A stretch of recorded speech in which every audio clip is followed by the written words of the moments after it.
1967 का क्लास चल रहा था। पहले पेज के मध्य में बात चल रही थी।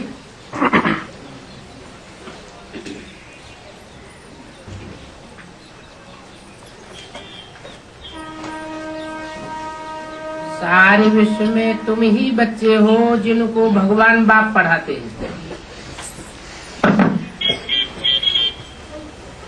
तो तुम खुशचाक हो।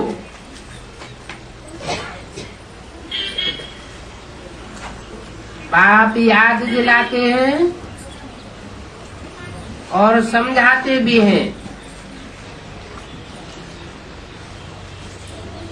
कि अब मरना तो सभी को है।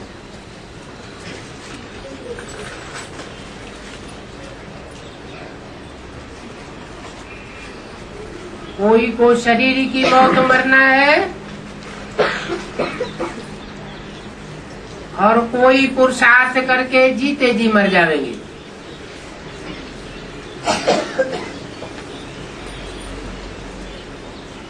जो जीते जी मरेंगे वो अपना ही जीवन खुशचाक बनावेंगे। अभी अपना जीवन याद की यात्रा से हीरे जैसा बनाए लो।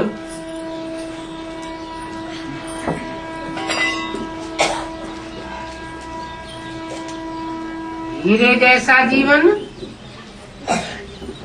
सिर्फ संगम युग में ही होता है और कोई युग में नहीं होता। सत्युग के पहले जन्म में सोने समान, त्रेता में चांदी समान,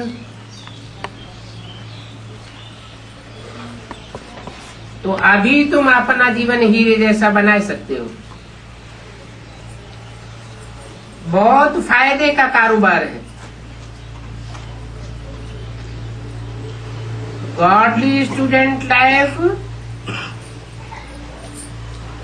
ये सोर्स ऑफ इनकम है, एक जन्म के लिए नहीं, जन्म जन्मांतर के लिए। बच्चे जानते हैं कि हम स्वर्गवासी विश्व का मालिक बन रहे हैं, तो अपने को देखते रहो कि हम क्या कर रहे हैं। कहाँ सुस्ती तो नहीं करते हैं, क्योंकि डिले इज डेंजरस। बाप ने पहले भी समझाया है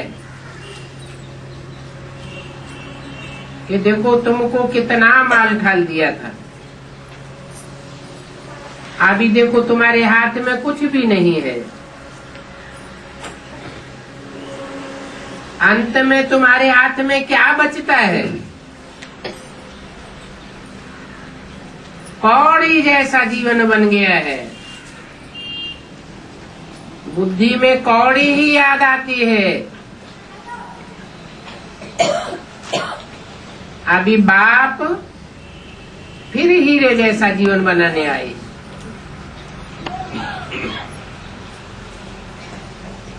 बाप फिर से आए हैं देने के लिए। ये भी जानते हो कि कल्प कल्प ऐसे ही बाप के सामने हम आकर के बैठते हैं।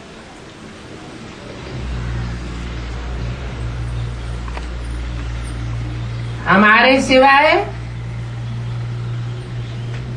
और कोई धर्म की आत्माएं नहीं है जो सामने आकर के बैठती हो।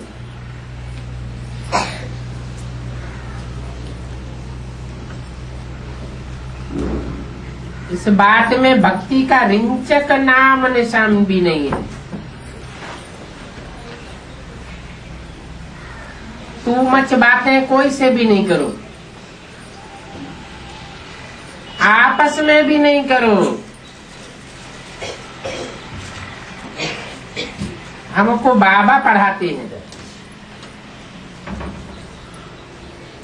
तो देखो कितना सहज हो जाता है। बाबा कहते हैं कि मुझे याद करो और बरसा लो। यही ज्ञान है जिससे सदगति होती है। बाकी जो कुछ भी सुनाते हैं वो सब दुर्गति करते आए हैं। ज्ञानदाता तो एक ज्ञान सागर बाप ही है, बाकी सब मनुष्य है दुर्गति दाता। इसलिए बाप ने एक स्लोगन बनवाया, जो घर घर में टांग दो, श्रीमत से सदगति और मनुष्य मत से दुर्गति। भक्ति से तो दुर्गति होती आई है। भक्ति आती है रावण से। रावण है अनेक मुख वाला, अनेक मुखों से अनेक प्रकार की बातें बताता है। और बाप है एक मुख वाला, रामलीला दिखाते हैं। राम को एक मुख दिया है और रावण को 10 मुख दिखाते हैं। अर्थ कुछ भी नहीं समझते। इस रावण के ज्ञान से तुम्हारी दुर्गति होती है। अभी भी दुर्गति हो सकती है अगर अनेकों की बातों पर चलते रहे। ऊंचे ऊंचे एक बाप को पहचान करके एक की मत पर चलेंगे तो सदगति ही सदगति है। आत्मा की भी सदगति और शरीर की भी सदगति। संगी साथियों की भी सदगति के निमित्त बन पड़ेंगे। बाकी भक्ति से तो दुर्गति होती है, इसलिए कहा जाता है सेकंड में जीवन मुक्ति। बच्चों को समझाते तो बहुत है कि शिव के भक्तों के पास जाओ, बोलो ये तुम क्या कर रहे हो।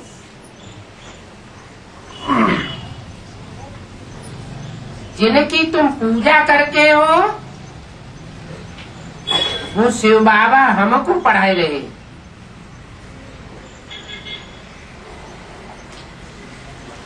पहले भी पढ़ा करके गए थे। कुछ करके गए थे तो सारी दुनिया उस निराकार को याद करती है। तुम भी बैठ करके याद करते हो।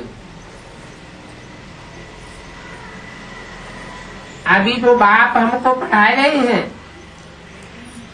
तुम भी आकर के पढ़ो। बाबा कहते हैं माँ में कब याद करो तो तुम्हारे पाप कर्म भस्म हो जाएंगे।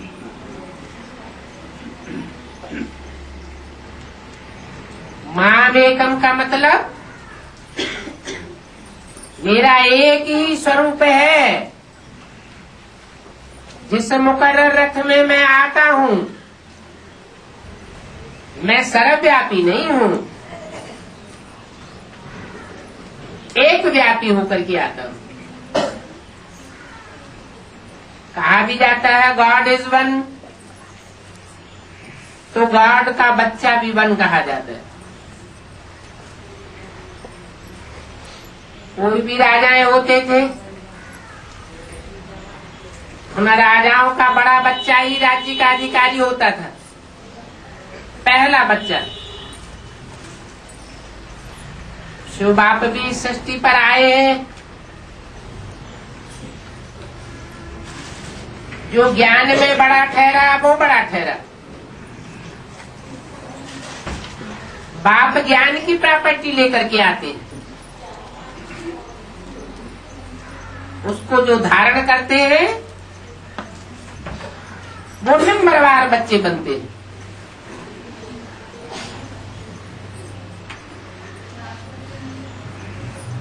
जिसने पहले पहले धारणा की बाप समान बनने की, एक बाप को याद करने की।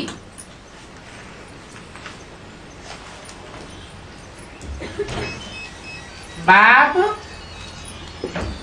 उसे आप समान बनाते हैं। टाइटिल मिल जाता है शिव शंकर भोलेनाथ। शिव के साथ शंकर का ही नाम जोड़ते हैं और कोई देवता का नाम नहीं जोड़ते। तीन मूर्तियों में विष्णु के साथ शिव का नाम नहीं जोड़ा जाता, ब्रह्मा के साथ शिव का नाम नहीं जोड़ा जाता। तो भक्ति मार्ग में शिव शंकर को मिलाकर एक कर दिया है। भक्त ये नहीं समझते कि शिव अलग आत्मा है और शंकर अलग आत्मा है। मिलाकर एक कर देते हैं, लेकिन समझते नहीं है कि एक होने का कारण क्या है।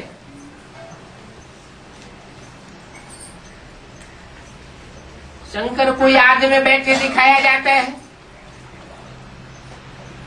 कोई से प्राप्ति होती है तभी तो उसे याद किया जाता है। जरूर कोई को याद करता है। शंकर तो देवताओं में बड़ा देवता कहा जाता है। देव देव महादेव, ब्रह्मा देव विष्णु देव, उनमें भी बड़े से बड़ा देव महादेव। तो भगवान तो नहीं है, परंतु भगवान की याद से भगवान भगवती के पद को प्राप्त कर लेते हैं। इसलिए कहते हैं कि जैसे को याद करेंगे वैसे ही बन जावे। बाप भी कहते हैं अभी भी तुम माँ में कम याद करो, कोई दूसरे को याद न करो। मेरी अभी विचारी याद करेंगे तो मेरे जैसे निराकारी निर्विकारी निरहंकारी बन जावे।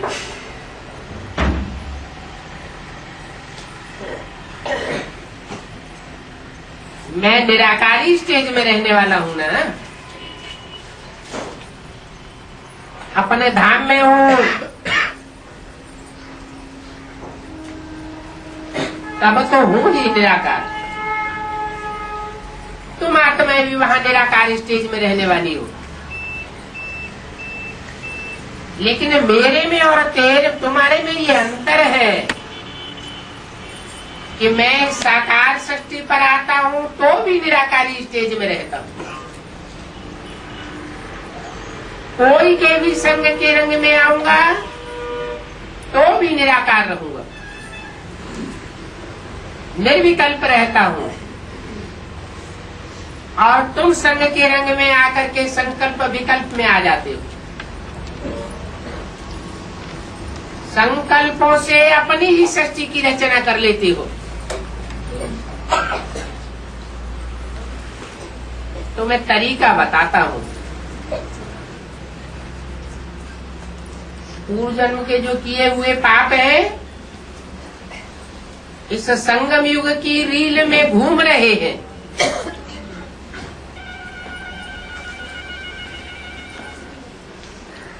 दुष्ट कर्मों का लेखा जोखा रील में आता है तो तुम्हारी अवस्था खराब होने लगती है। अच्छे कर्मों की रील घूमती है तो तुम्हारी अवस्था ऑटोमेटिक अच्छी होने लगती है। तो जिस समय अवस्था खराब होने लगे उस समय तो खास मेरी याद में रहो, तो दुष्ट संकल्पों की रील भस्म हो जाएगी।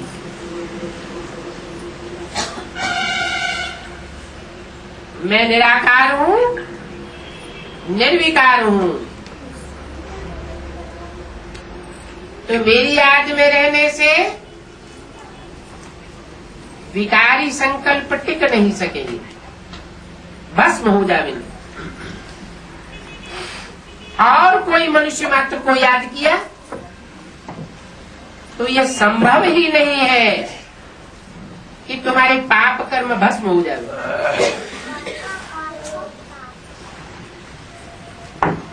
मुझे सदाशिव कहा जाता है। सदा का मतलब परमधाम वासी हूं तो भी शिव, इस साकार सृष्टि पर हूं तो भी शिव। तुम बच्चों के संग के रंग में आता हूं तो भी शिव अर्थात कल्याणकारी। जो भी वाचा बोलता हूं वो कल्याणकारी ही साबित होती है। जो भी संकल्प चलाता हूं वो सत्संकल्प साबित हो जाता है। जो भी कर्म इंद्रियों से कर्म करता हूं वो कर्म सत्य कर्म होता है, व्यर्थ कर्म नहीं हो सकता। तो मेरे में और तुम आत्मा रूपी बच्चों के कर्म करने में बहुत फर्क है। मैं सदा ही निर्विकारी हूं, तुम सदा काल निर्विकारी नहीं रह सकते। मेरी याद के बल से थोड़े समय के लिए नंबरवार पुरुषार्थ अनुसार निर्विकारी स्टेज को धारण करते हो। वो भी जिसने जैसा पुरुषार्थ किया होगा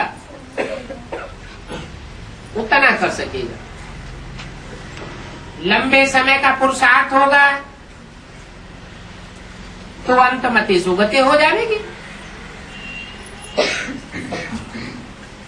लंबे समय का पुरुषार्थ नहीं होगा, लंबे समय में देहधारियों की याद मिक्स की होगी। मेरी अभी विचारी याद नहीं की होगी तो अंत समय में भी विचारी याद आ जाएगी और पद नीचा कर जाएगी। इसलिए अभी मैं राय देता हूं, ताकीद करता हूं कि माम एकम याद करो तो तुम्हारे विकर्म विनाश हो जाएंगे, तुम्हारी आत्मा पवित्र हो जाएगी।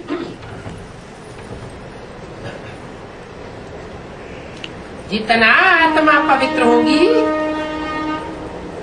उतना ही पवित्र धाम में आवेगी। 15.16 कला संपूर्ण आत्मा पवित्र बनेगी तो सतयुग के दूसरे जन्म में आवेंगे। वो आत्मा की चौथाई कला की कमजोरी फिर द्वापर युग में अपना रंग दिखावेगी, दूसरे धर्म में कन्वर्ट हो जाएंगे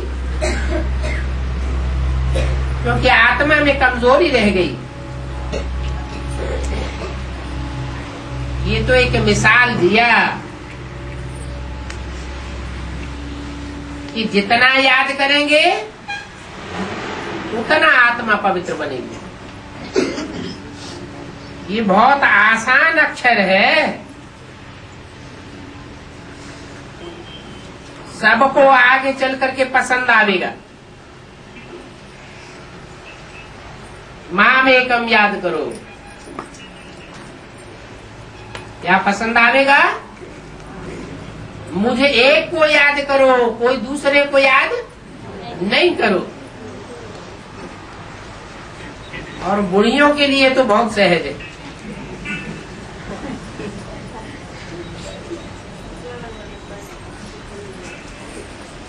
बाप कहते हैं एक अक्षर याद नहीं कर सकती। वंडरफुल बात है। अपने पति को याद कर सकती हो, और इस बाप ने क्या गुनाह किया है जो कि तुम याद नहीं कर सकती हो?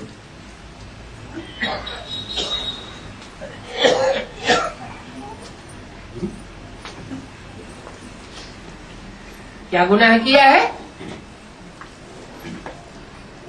क्या कहेंगे? ऐसे तो नहीं है सब बुढ़ियां याद नहीं कर सकती है।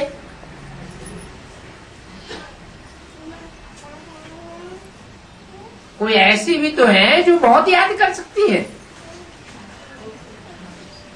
तो ये अंतर क्यों पड़ता है?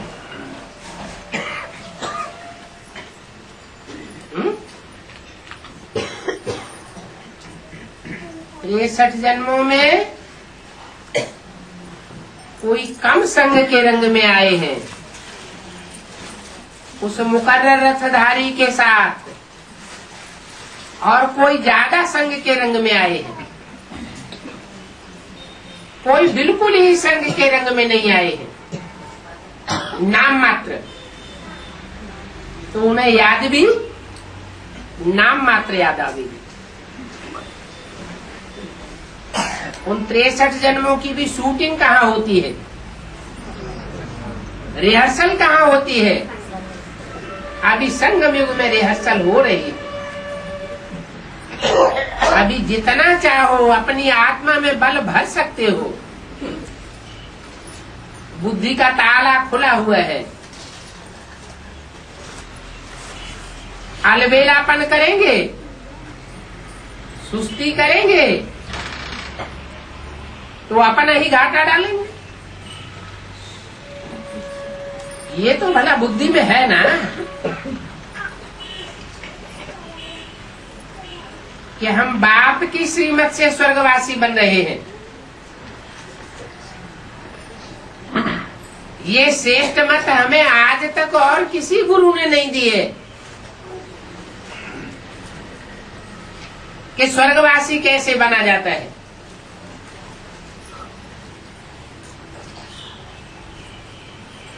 ढाई हजार वर्ष से गुरुओं की पढ़ाई पढ़ते चले आए,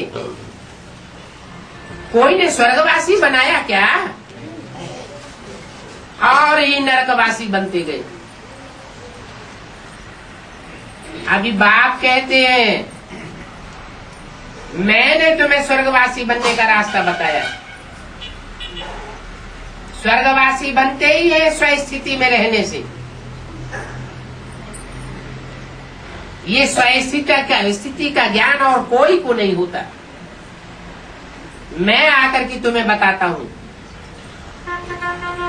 कि तुम क्या हो। स्व माने क्या है? स्व शरीर नहीं है, स्व आत्मा है।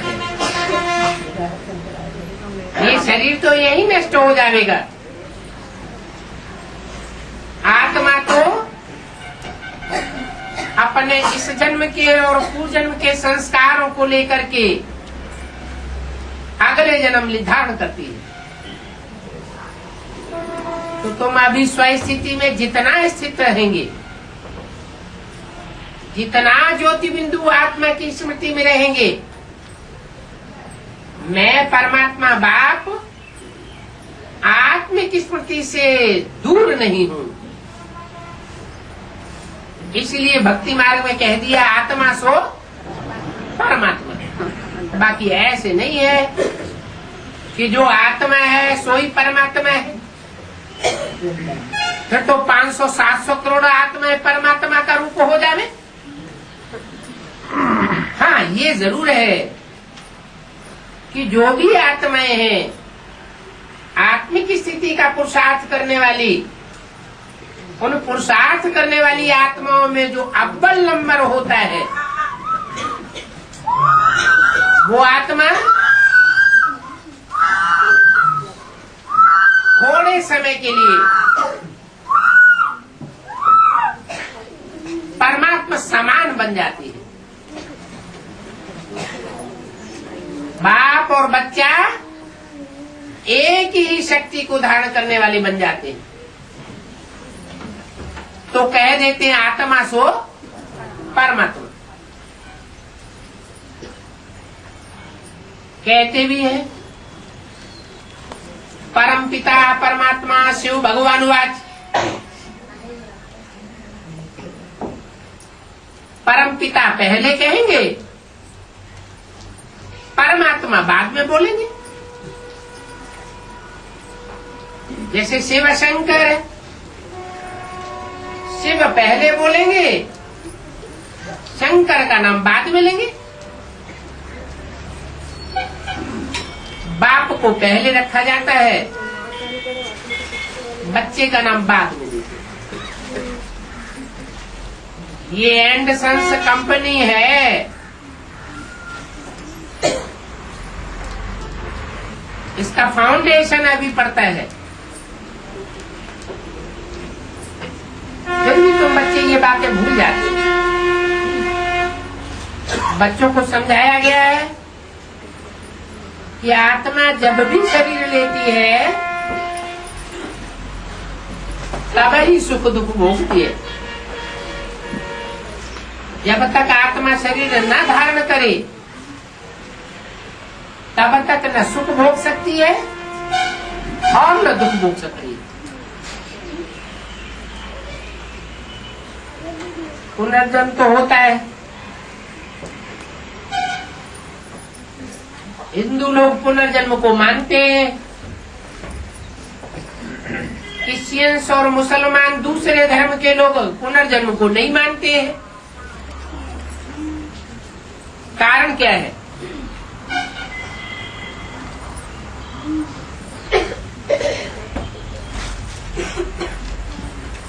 इस बात का फाउंडेशन कहाँ पड़ता है? कैसे? संगम युग में कैसे फाउंडेशन पड़ता है? जो क्रिश्चियन धर्म में कन्वर्ट होने वाली आत्माएं हैं वो आत्मिक स्थिति को पक्का नहीं कर पाती। उन्हें पूरा विश्वास नहीं हो पाता हमारे देह अहंकार के कि वाकई हम आत्मा है। इसलिए वो फाउंडेशन पक्का नहीं होने के कारण स्मृति भी पक्की नहीं होती। और तुम तो हो 84 जन्म लेने वाले, इसलिए तुमको पक्का हो जाता है कि हम तो हैं ही ज्योति बिंदु आत्मा, और तुम आराम से ये शरीर छोड़ देते हो। देह में कोई मोह ममत्व नहीं रहता।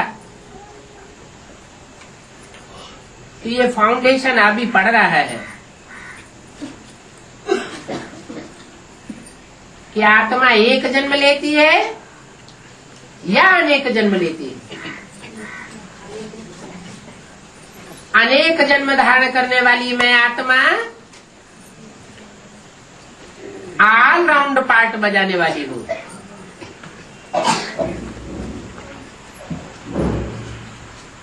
तुम बहुत थोड़ा समय परम धाम में रहते हो, बाकी सृष्टि रंगमंच पर ऑल राउंड पार्ट बजाते हो जन्म मरण के चक्र में आते हुए। इसलिए तुमको पक्का हो जाता है कि आत्मा पुनर्जन्म में आती है।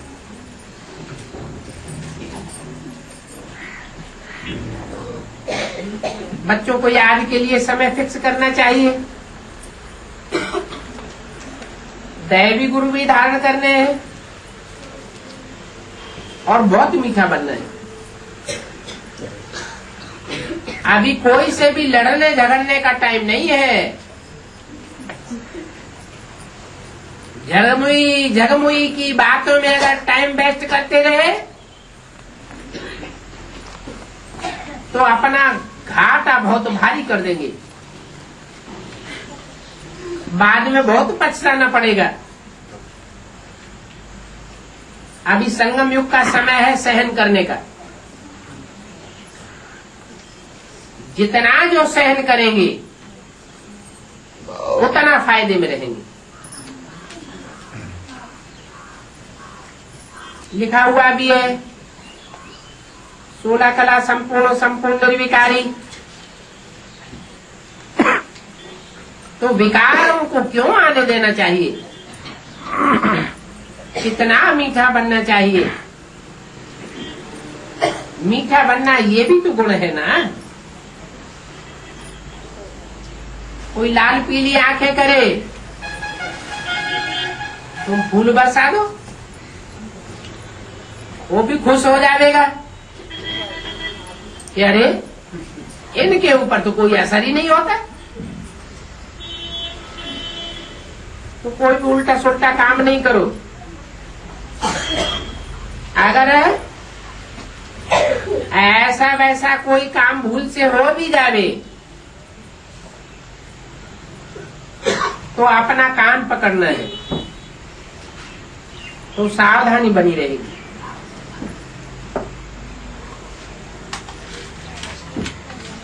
भक्ति मार्ग में बुढ़ियां याद करती होंगी कृष्ण को,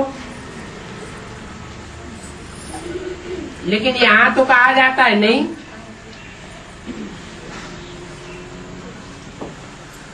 कृष्ण को याद नहीं करना है। किसको याद करना है? हैं? बाप को याद करना है।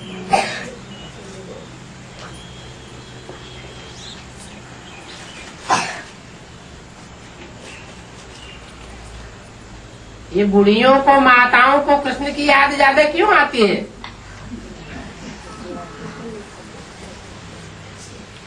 हैं?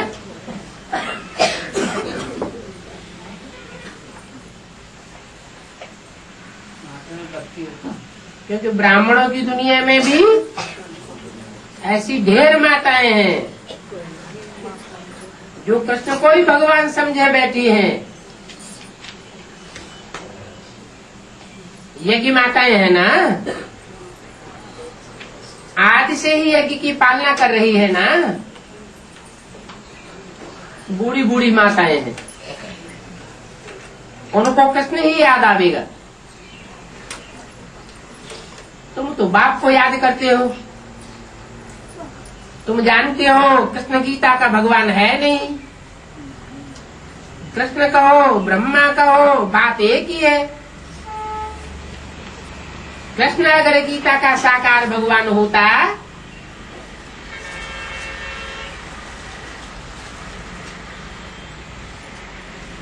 तो गीता से सदगति होनी चाहिए। गीता पढ़ते पढ़ते कोई की सदगति तो हुई नहीं।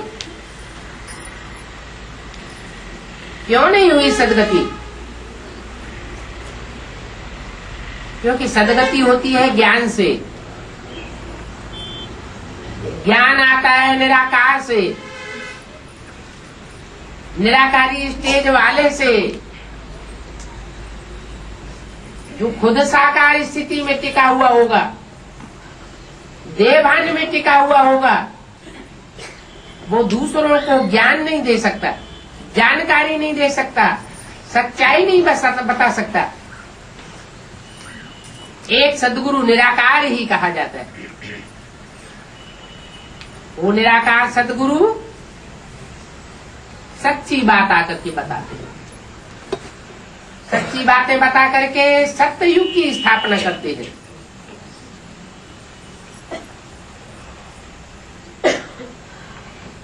वो सदा निराकार है। हम पुरुषार्थ करके थोड़े समय के लिए नंबरवार निराकारी स्टेज धारण करते हैं। मान लो जिसे मुकर्रर रथ में प्रवेश करता है, वो भी सदाकाल के लिए निराकार रहता है क्या? ज्यादा से ज्यादा कितने समय तक निराकार रह सकता है?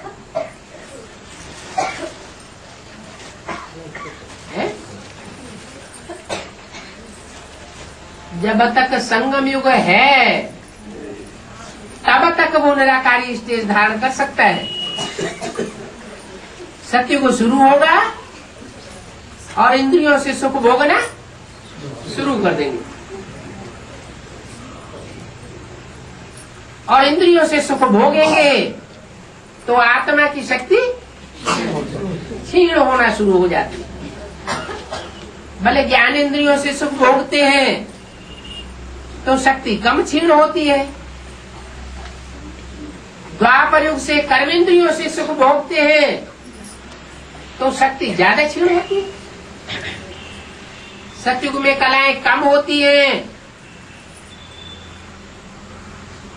ज्ञानेंद्रियों में रमण करने के कारण जास्ती कलाएं कम नहीं होती। पूरे 1250 वर्ष में 2 कलाएं कम होती हैं। त्रेता में 6 कलाएं कम हो जाती हैं।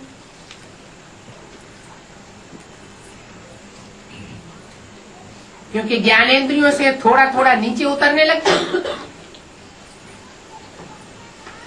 और द्वापर युग में तेजी से पतन होता है। क्योंकि कर्म इंद्रियों से शक्ति क्षीण होना शुरू हो जाती है। कलयुग में कलाहीन बन जाते, एड़ी से लेकर के चोटी तक देहभान समा जाता है।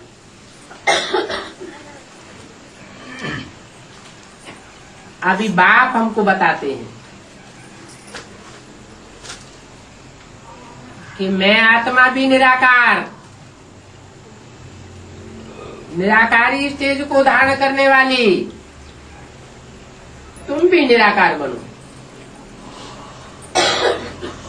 निराकारी ज्योति बिंदु स्टेज में रहेंगे तो निर्विकल्प रहने से निर्विकारी बनेंगे, निर्विकारी बनेंगे तो निरहंकारी बनेंगे। देह का अहंकार खलास हो जाएगा, कर्म इंद्रियों की स्मृति भी भूल जाएगी।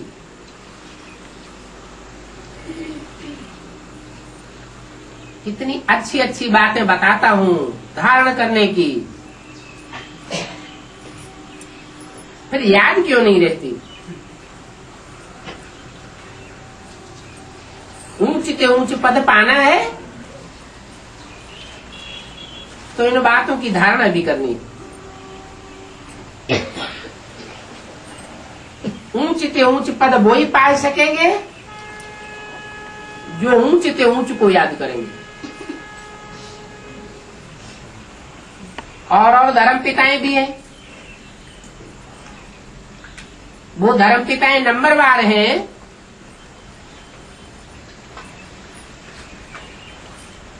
या समान ऊंचाई वाले हैं? नंबरवार। क्यों नंबरवार हैं?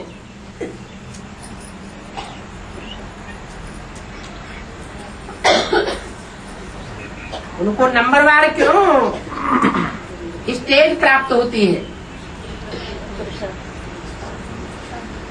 क्योंकि वो धर्म पिताएं भी सृष्टि पर भगवान बाप से ही निराकारी स्टेज प्राप्त करते हैं। कोई पहले निराकार बन जाते हैं, कोई बाद में निराकार बनते हैं।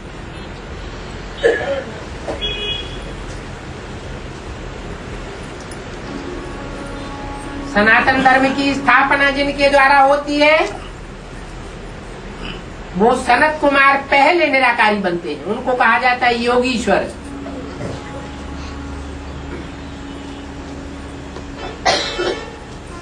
इसलिए वो सारी सृष्टि का, मनुष्य सृष्टि का पिता गाया हुआ है। मनुष्य सृष्टि रूपी झाड़ का बीज, उसमें सारे झाड़ की ताकत भरी हुई।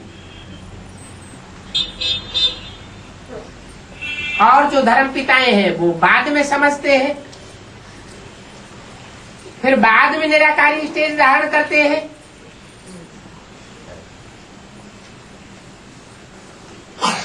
तो आत्मा में शक्ति भी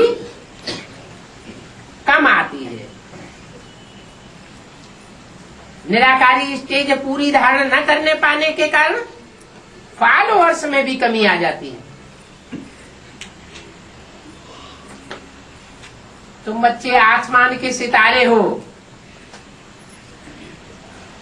एक एक सितारे में दुनिया समाई हुई है।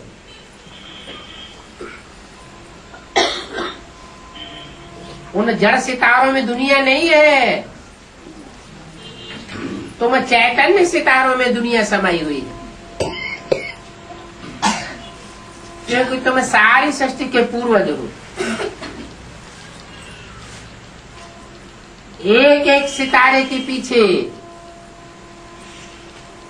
सैकड़ों नहीं, हजारों, लाखों, करोड़ों की तादाद में फॉलो करने वाले मौजूद हैं। तो अपनी दुनिया हो गई ना। तो बाप तो कहते हैं ऊंच से ऊंच पद पाना है, ऊंच से ऊंच को फॉलो करेंगे तो ऊंच पद पावेंगे। कोई तो फिर थर्ड क्लास को फॉलो करते हैं। बाप को पहचानने के बाद भी, अंजाम करने के बाद भी, खून से लिख करके देने के बाद भी, कोर्ट स्टाम्प पेपर पर लिखने के बाद भी थर्ड क्लास धर्म के धर्म पिता को फॉलो करने लग पड़ते हैं।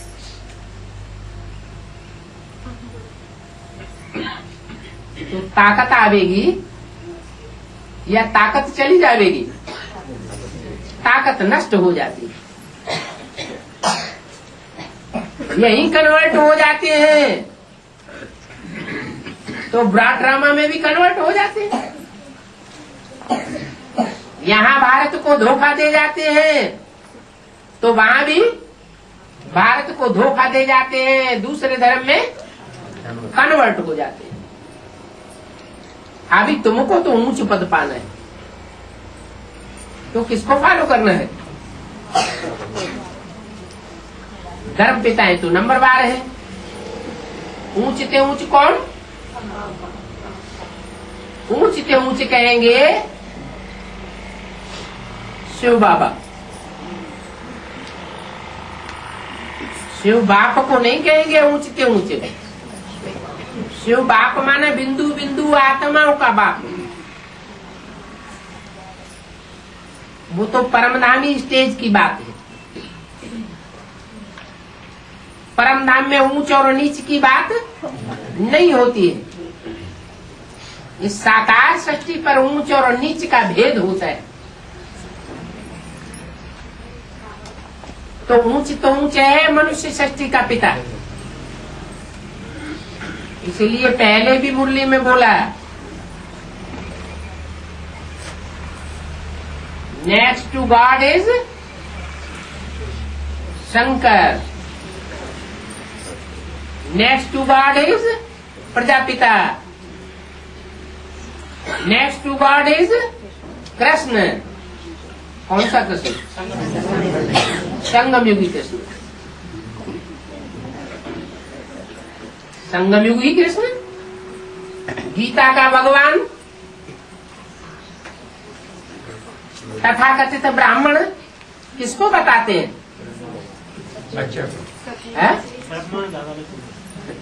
कृष्ण को गीता का भगवान नहीं बताते। कृष्ण उर्फ ब्रह्मा को गीता का भगवान नहीं बताते।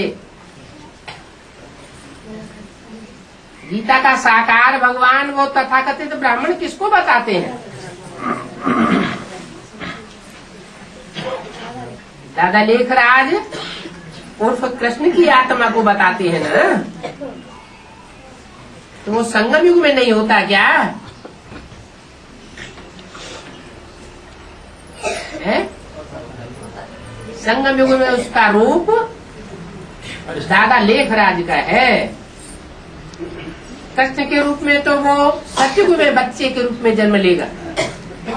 यहाँ भी बच्चा बुद्धि के रूप में पार्ट बजाता है, बल वृद्ध ब्राह्मण के रूप में है तो भी पार्ट कैसा बजाता है? बच्चा बुद्धि के रूप में। इसलिए कृष्ण बच्चा गीता का भगवान नहीं हो सकता। फिर गीता का भगवान कौन हुआ? जिसके लिए बोला next to God is Krishna. कौन सा कृष्ण? संगम युगी स्वर्णिम युग का Krishna. Next to God is Shankar. Next to God is Prajapita. Next to God is Narayan. चार को नेक्स्ट टू गॉड बताई दिया। तो गॉड के बाद 4 का नंबर होगा या 1 का नंबर होगा? 4 का नाम क्यों दे दिया? क्योंकि जो 4 नाम है वो एक ही पर्सनालिटी के 4 नाम है। नारायण नाम है अंतिम लक्ष्य का। शंकर नाम है जब तक विनाश का कार्य पूरा होता है तब तक। कृष्ण नाम है नारायण बनने से पहले, जब कंस से टकराव होता है।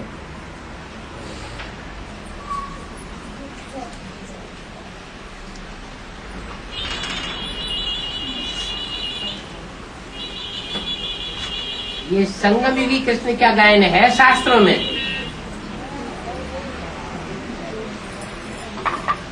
कि कृष्ण के साथ फ्रंट में कंस खड़ा हुआ था। कंसी, जरासिंधी, शिशुपाल।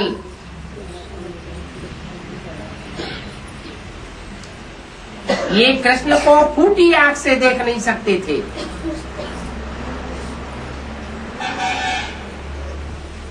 संगम युग की बातें हैं।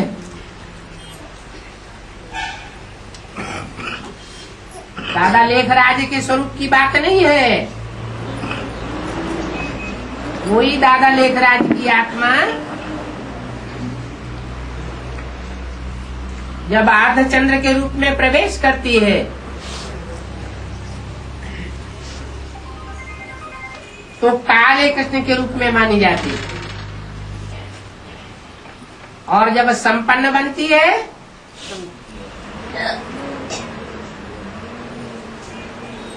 तो नारायण के रूप में कहा जाता है। वो नारायण संगम युग में और सतयुग के आदि में 16 कला संपूर्ण कहा जाता है। दूसरे नारायण भी हैं जो सतयुग में ही जन्म लेते हैं, लेकिन उनका गायन और पूजन शास्त्रों में नहीं है। उनके मंदिर नहीं है, उनकी मूर्तियां नहीं पूजी जाती। क्यों नहीं पूजी जाती? क्या वो पवित्र नहीं होते हैं? सतयुग में Lakshmi Narayan the second, third, fourth ये पवित्र नहीं बनेंगे क्या? है? नहीं बनेंगे? पवित्र तो बनेंगे। फिर इनकी पूजा क्यों नहीं होती है? हाँ, क्योंकि संगम युग में इन्होंने ऐसा पुरुषार्थ नहीं कर पाया जो पूजनीय बन पाते। इसलिए गायन, पूजन और यादगार त्योहार संगम युगी स्वर्णिम युग के हैं, सतयुग के नहीं है। वो तो उतरती कला का युग है और संगम युग है चढ़ती कला का युग। संगम युग में भगवान बाप आते हैं, सतयुग में भगवान नहीं होता है। इसलिए संगम युग का गाएंगे।